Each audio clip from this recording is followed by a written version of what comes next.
Welcome back to Innate Life Reclamation Podcast. And I'm Dr. Lona, and I am going to be sharing in preparation for a class I'm actually teaching tonight. And the class is on family dynamics and family patterns.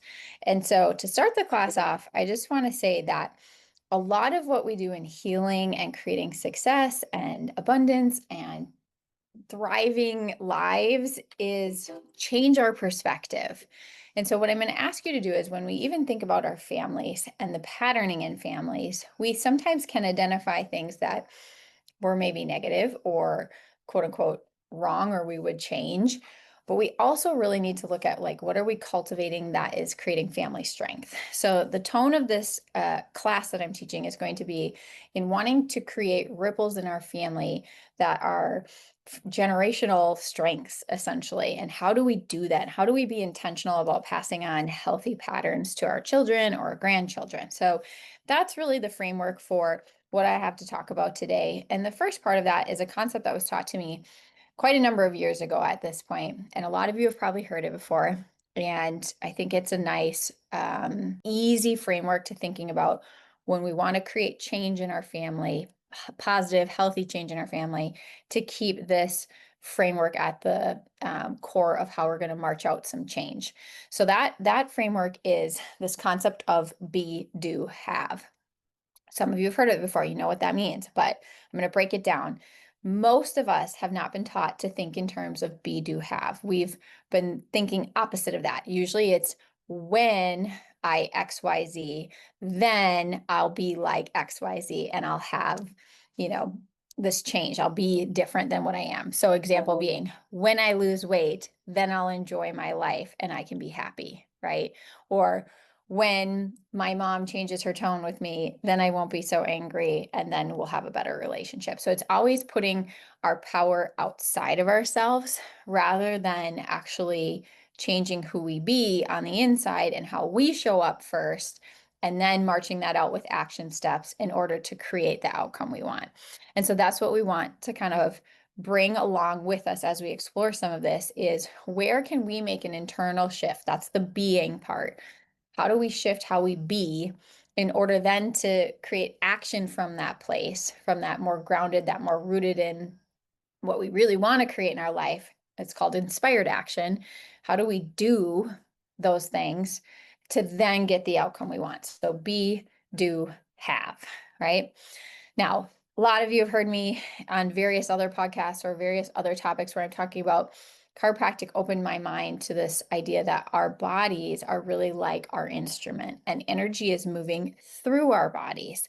And we're like an instrument that we get to tune, right? And part of how we tune is what we pay attention to and give our energy towards is sending out a ripple of energy or frequency and vibration.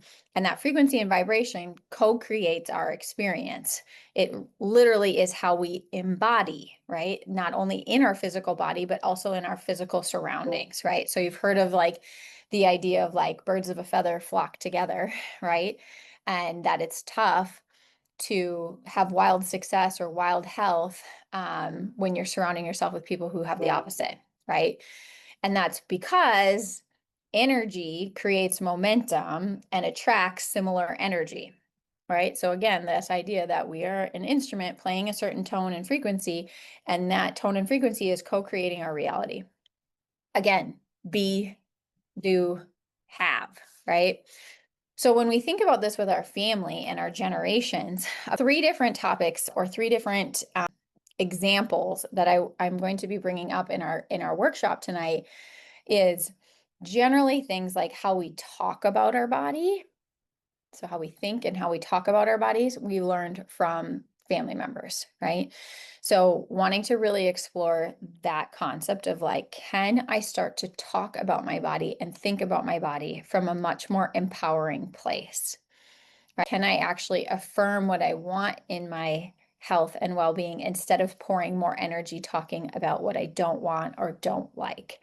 And that is a big chasm to traverse if you've been wired pretty negatively about your body. And you may find all the reasons in this moment that you have the right to complain. But the question I ask you is, do you want to keep that moving forward? Do you really want that to be your truth?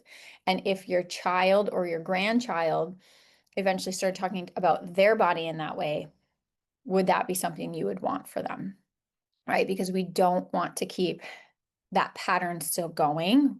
We want to neutralize it or even flip it into something that's an affirmation. So an example would be if someone, talks about their body is sickly or that they're compromised or that they heal slower than everyone else, or how many times do people affirm like, oh, if there's going to be someone that has something wacky, it's me, that's an affirmation, right? And the more we think those thoughts and speak those words, we generally attract more circumstances that further create that truth for us. So a healing direction in that case would be to just stop saying those things out loud, right? To stop talking about that. Now, the other thing is how do we talk about our children? How do we affirm them, right? Do we affirm them as your body is resilient, your body is amazing? Oh, you have this cut, no worries, your body will heal it. Are we teaching them that their bodies are truly remarkable with their capacities to adapt and be resilient? And you have an immune system that's able to like support you, even if you've had experiences that maybe a child is not as resilient as, let's say, another one of your children, that child still has incredible capabilities to build immunity and to keep supporting their body. And certainly their belief and foundation in their body is a critical piece of that. So we want to be affirming that your body's resilient, your body's adaptable, your body's really smart, your body's talking to you. Are we listening to our bodies, right? Are we listening to our emotions? This is a crucial change, I think, for many of us, is to be affirming what we want to see in our health and our well-being instead of speaking against it. The second one that I want to bring up that is a common kind of interesting pattern to look at is how do we give and receive love, or give and receive praise, or give and receive help and support? I think it's very common that we may think that we handle those things well, but we don't maybe receive support well, or we don't let people help us. And again, there needs to be a give and take in energy. So, like, we've all heard the idea, and we know people who overgive, right? They give till they're so depleted in their giving because they don't receive at the same time. And generally that creates resentment. And it also can lead to a pattern in a family where if I take from that person, if I receive from that person, I'm resented. And now getting help feels like resentment. So we have to like notice these things, is like, what did support feel like in our family? Was love and support shared reciprocally, right? And did it feel like it came with strings attached? And not to make that all wrong, it's just to notice when we have that pattern still going, right? We're all worthy. We're all meant to give and receive and express love and share. And when we get into learning about the energetics of the body too, even this area of our chest where our heart is and our lungs are, that part of our chakral system is about giving and receiving love. And so, when we look at the mind body connection too, there are a lot of people who suffer from heart issues. And it would be interesting for them to also explore the connection between the mental, emotional, and that area of their body, right? Because our body is not just about our physical body. It is, again, this clearinghouse for our entire life, physically, mentally, emotionally, spiritually, all of it, right? And so if we have kind of like an area of our system that is more walled off or closed off, it is also likely that the energy is not moving well there, and we are more likely to have symptoms or physical complaints in those regions, right? So I know that we were having this discussion in my own family of, how often love and even the words "I love you," or to give a hug, or to have a different way to express love, which it's not always physical touch or words like "I love you." It also can be like doing things for other people, or making quality time happen, or giving gifts. Like, there's lots of ways to express love. But how did that flow in your family? And was that feeling like that was an area that still feels repressed, or do you feel like you can share openly? This also, if we just climb up north on the body a little bit more, we will go from the heart up into the throat. You could ask the same question about, do we give and receive our truth and share openly? Are we able to communicate who we are, what we think, and feel like we can express freely, right? So, if we just talk at large in kind of like humanity as a whole, it tends to be that men have more heart issues and women have more thyroid issues. Well, when we also look at the mental emotional layers, generally men may have more trouble sending out love, giving and receiving love and support.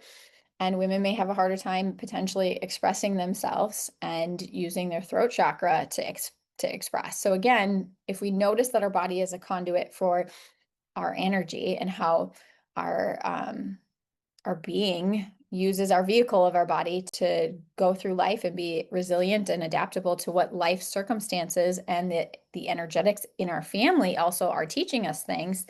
These are just important things to pay attention to and have an open mind that sometimes it's not just what meets the eye. It's not just what's going on in the physical body. It's also what's going on in the energetics. And then the last example that I will be bringing up tonight is about how we handle stress and how we wear our stress, right? So first of all, like learning how we talk about stress, like if stress is sometimes the way that we get attention, right? And sometimes even our physical issues are the way that we've learned how to get attention. So asking ourselves, like, yeah, it kind of goes back to that, like, how was love and attention shared with me? Was it always that I needed to have a problem in order for someone to give me attention? Or was I, someone who had to do and show that I was, you know, on my A game all the time in order to be celebrated, right? Neither one of those things are bad. It's just interesting to notice your own patterns around this because many of us, I think, especially in our adult life, realize that I've created this persona sometimes that wants to always be doing and always be producing, and that can be healthy. It also can be where we lead to breakdown because we burn out. And so learning how to ask yourself that question of like, in this moment, what I'm working on, does it fill up my cup? Is it just something I'm doing and wearing the stress as a badge of honor? And what is my relationship like with stress? Do I ever talk about good stress, right? Sometimes we feel overwhelmed, but everything that's going on is good. And we're just learning how to grow into a new capacity in our life, right? Sometimes, your career is growing or your family's growing or there's a new baby. And yes, it can be stressful, but it's all good stress. It's all stress you wanted. And so we're learning how to grow that capacity too and talking about it, affirming that we can become the person that can hold life gently and grow into thriving in those positions too. So, we don't want to avoid stress. That's not the goal because life has good and bad stressors different at different times in our life. Different things stress us differently, and we want to affirm that we're resilient. And we also, just because we've always done things a certain way, we reserve the right to change the pattern of how we show up in our life and how we're managing maybe different things for family members too, right? So, it's typical too that as we start to have kids and maybe a job and a career and financials and a house and stuff like that, you are going to need to ask for help, right? Like, and this is part of that giving and receiving and being able to show our children too that the like gold standard isn't being able to be the one that's doing the most and doing it alone, right? To be healthy, we have to build community around us and to ask for help and to share that we're grateful and that it's okay to not have it all figured out. So in rounding this out, starting to think about the be, do, have, and maybe some of the examples I gave give you some good fodder to think about your own habits and how you're showing up and how you're talking or thinking about your family, your, patterns in your body in that might feel like they're, the genetics of the family. I just want to offer you, there's an entirely different perspective. It's called epigenetics, which is that environmental factors turn on and off genes. And Bruce Lipton was one of the catalysts for this field. And he was practicing and studying at University of Wisconsin, Madison. and was teaching in the research lab and doing research, and realized like it's not just faulty genes, right? It's about how they turn on and off based off of environmental influences. And environment doesn't just mean what we're exposed to, like chemically. Certainly the food, certainly chemicals, factor into our body's resiliency for sure. But so too does the way that we learn to express ourselves, and how we mirror many times family dynamics that we were brought up with. So keep that in mind the next time we want to blame our genes for something, is that there is another side to that story. And the great news is that doesn't mean that you are just a victim to your genes then, but it does mean that you're going to have to create change. And the pattern of the be, who do I be? How do I walk that out? Which can be uncomfortable because it's the discomfort of having to change, can actually then acquire a different level of health and a different family pattern then, which is really powerful work to do for your lineage. So check us out if you ever want to come to the office and get involved in some of our workshops. We tend to have one once a month, and you can find us at Cook Chiropractic Center in Chippewa Falls. Thanks, guys.